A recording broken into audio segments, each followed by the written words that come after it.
जय सिया राम मित्रों, केसरी कोट ज्योतिष यूट्यूब चैनल पर आप सभी का मैं के एन गॉड हार्दिक अभिनंदन करता हूँ। मित्रों, आज के इस वीडियो में आपको बताऊंगा कि वास्तुशास्त्र में भूखंड में सेंटर का इतना महत्वपूर्ण क्यों माना जाता है तथा सेंटर को छेड़ने पर कैसे वास्तु दोष उत्पन्न हो जाता है। मित्रों, आप सभी ये बात जानते होंगे कि वास्तुशास्त्र का सिद्धांत चार दिशा और चारों कोनों के आधार पर ही कार्य करता है तथा भूखंड में चार दिशाएं और चार कोने होते हैं और यदि आप इन भूखंड के बीच में कोई छोटा भूखंड बनाते हैं तो फिर उस भूखंड छोटे भूखंड की भी चार दिशाएं और चार कोण ही होंगे। इस छोटे भूखंड के लिए भी वास्तुशास्त्र का यही नियम चारों दिशा और चारों कोणों वाला लागू होता है।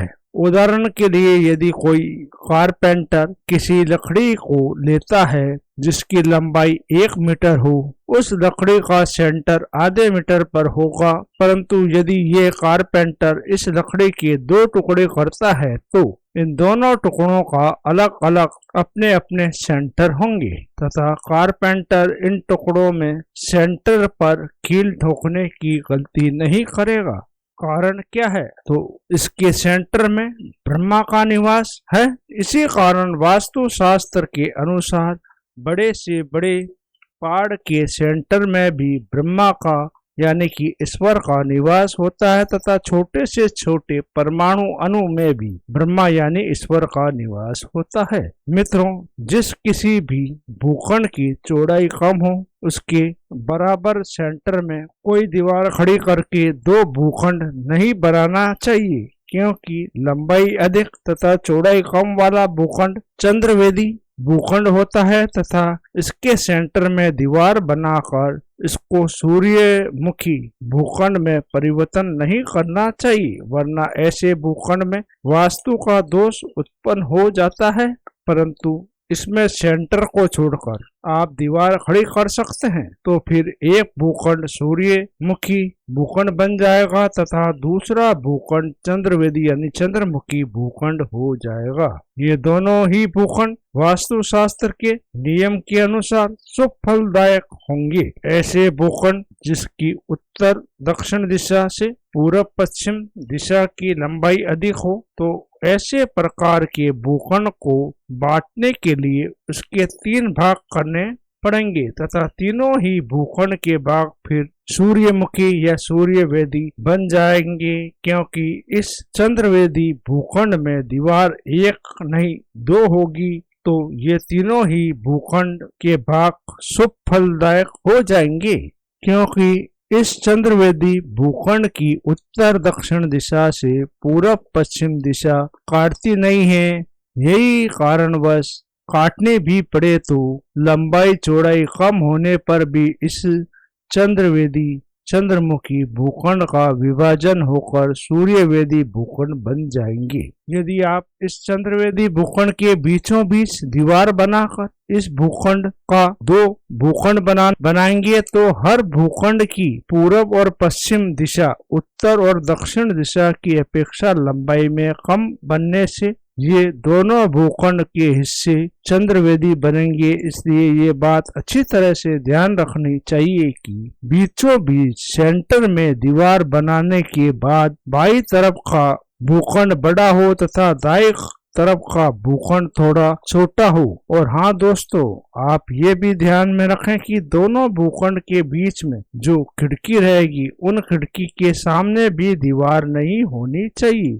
वरना ये खिड़की के सामने की दीवार वास्तु शास्त्र में दोष माना जाता है और फिर उस भूखंड में वेद दोष हो जाएगा। मित्रों, आपको दीवार बनाते समय इन बातों का विशेष ध्यान रखना चाहिए। पहली बात, दीवार भूखंड के सेंटर में नहीं होनी चाहिए। दूसरी बात, 4 दीवारी के या घर के मुख्य द्वार के बीच में कोई खिड़की नहीं होनी चाहिए। तीसरी बात, आप दीवार इस प्रकार बनाएं कि बाहरी तरफ का भूखंड दाहिने तरफ के भूखंड से बड़ा हो। चौथी, जो दीवार आप बना रहे हैं वह दीवार दोनों भूखंड के पीछे के हिस्से के लिए उपयोग में ना हो, मतलब वो दीवार पीछे के हिस्से के में दोनों भूखंड के पीछे के हिस्से के उपयोग में ना हो। और पांचवी बात, दोनों भूखंड के कमरे को कॉमन दीवार के रूप में प्रयोग नहीं करना चाहिए। दोनों भूखंड के जो कमरे हैं बना रहे हैं उसकी दीवार को आपको कॉमन रूप में प्रयोग में नहीं लाना चाहिए। मित्रों, आमतौर पर यह देखने में आता है कि कई भूखंड धारक किसी दोषपूर्ण आकार के भूखंड की थोड़ी जमीन छोड़कर बाकी बची हुई जमीन में चौरस या लंबचौरस बनाकर वह काम कर लेते हैं और फिर आपको वास्तुशास्त्र के नियम का पूरा प्रयोग बताकर ऐसे भूखंड दे देते हैं और आप भी ये जानकर संतोष कर लेते हैं कि ये भूखंड शुभ हो गया। परंतु मित्रों, ऐसा करने पर उस वास्तु का क्षेत्र ही चौरस या लंबचौरस होगा, पूरे भूखंड का नहीं। उस बचे हुए भूखंड में तो ये वास्तु दोष यानी कि निषाद कोण आदि दोष तो उस भूखंड में जैसे के तैसे ही बने रहेंगे। आप फिर उन दोषों का क्या करेंगे, बस अशुभ फल प्राप्त करते रहेंगे। इसलिए इन बातों का विशेष ध्यान रखें, क्योंकि आप अपनी कड़ी मेहनत से पैसा कमाकर एक भूखंड खरीदकर उस पर मकान बनाकर अपने परिवार के साथ खुशहाली में के साथ जीने के लिए मकान बना रहे हैं, ना कि आप उस भूखंड में मकान बनाकर परेशान रहने के लिए। मित्रों, आप जब भी कोई भूखंड खरीदने की सोचते हैं तो आपको ये बात का विशेष ध्यान रखना आवश्यक है कि वह भूखंड 4 कोने वाला ही हो। 4 से अधिक कोने उसमें ना हो, जैसे पंचकोण, षष्ठकोण, अष्टकोण या फिर त्रिकोण आदि। ऐसे भूखंड वास्तुशास्त्र में बहुत ही अशुभ फलदायक माने गए हैं। आप इसका विशेष ध्यान रखें। कोई कोना बड़ा हुआ भी नहीं होना चाहिए और कोई कोना कटा हुआ भी नहीं होना चाहिए। यदि किसी कारण से आपने ऐसा भूखंड ले लिया है तो फिर ऐसी स्थिति में आप उस भूखंड की अशुभता से बचने के लिए क्या उपाय करें। मित्रों, 4 कोणों से अधिक कोने वाला भूखंड हो या भूखंड 90 डिग्री से कम नाप का हो या फिर मित्रों आपके पास विविध आकार प्रकार का भूखंड हो, तो फिर ऐसे अशुभ भूखंड को शुभ भूखंडों में कैसे बदले। तो मित्रों, इस समस्या का वास्तुशास्त्र के हिसाब से एकमात्र उपाय यही है कि आप ऐसे सभी तरह के अशुभ भूखंडों को आप गौमुखी बना दें, गौमुखी भूखंड में बदल दें, क्योंकि वास्तुशास्त्र में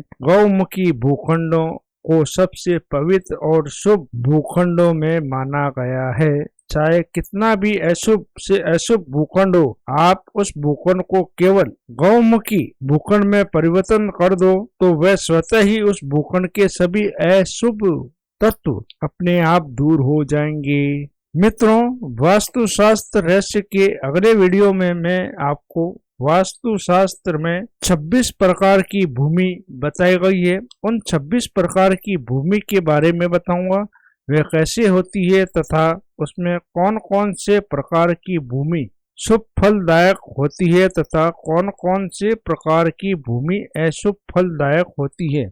इस बारे में मैं मेरे अगले वीडियो में आपको जानकारी दूंगा। मित्रों, मैं प्रत्येक रविवार को शाम को 6 बजे मेरे इसी चैनल पर समाधान है तो समस्या क्यों कार्यक्रम में लाइव रहता हूं। आप उस समय मुझसे रविवार को शाम को 6 बजे 9461045012 पर कॉल कर सकते हैं। कॉल करते समय सर्वप्रथम आपको अपना नाम मुझे बताना है, फिर आपको अपने जन्म की तारीख मुझे बतानी है, फिर जन्म का समय मुझे बताना है, AM है या PM। उसके बाद आपको अपने जन्म का स्थान मुझे बताना है, जिला राज्य सहित। फिर आपकी जो भी समस्या है आप मुझे वह समस्या बताएं। मैं आपकी जन्म पत्रिका के माध्यम से आपकी उस समस्या का समाधान बताऊंगा ताकि आप अपनी समस्या से छुटकारा प्राप्त कर सकें। और हाँ मित्रों, ये मेरी सेवा रविवार के दिन बिल्कुल निःशुल्क है। आप अपने मित्रजन परिवारजन को भी मेरे इस कार्यक्रम के बारे में बताएं ताकि वे भी मेरे इस कार्यक्रम के माध्यम से अपनी समस्या का समाधान जान सकें। दोस्तों, अगर आपको मेरा ये वीडियो पसंद आया हो तो लाइक करें, शेयर करें और हाँ दोस्तों, बेल का आइकन दबाना ना भूलें। इससे मेरे चैनल पर नई जानकारी शीघ्र आपको मिल सके। साथ ही आपने मेरा चैनल अभी तक सब्सक्राइब नहीं किया है तो अभी करें। दोस्तों, आपको मेरे इस चैनल पर ज्योतिष के संबंध में, वास्तु के संबंध में एवं नंबरलॉजी के बारे में जानकारी मिलती रहेगी। यदि आपकी कोई समस्या है और आप समाधान जानना चाहते हैं तो आप मुझसे संपर्क कर सकते हैं। एवं दोस्तों, आप मेरे चैनल के बारे में अपने मित्र एवं परिवारजनों को भी जानकारी दें ताकि वे भी मेरे चैनल के माध्यम से रोचक जानकारी प्राप्त कर सकें। एक नई जानकारी का वीडियो लेकर मैं आपका मित्र फिर आपसे रूबरू होऊंगा। तब तक आप मस्त रहें, स्वस्थ रहें और आनंद में रहें। धन्यवाद। जय सिया राम।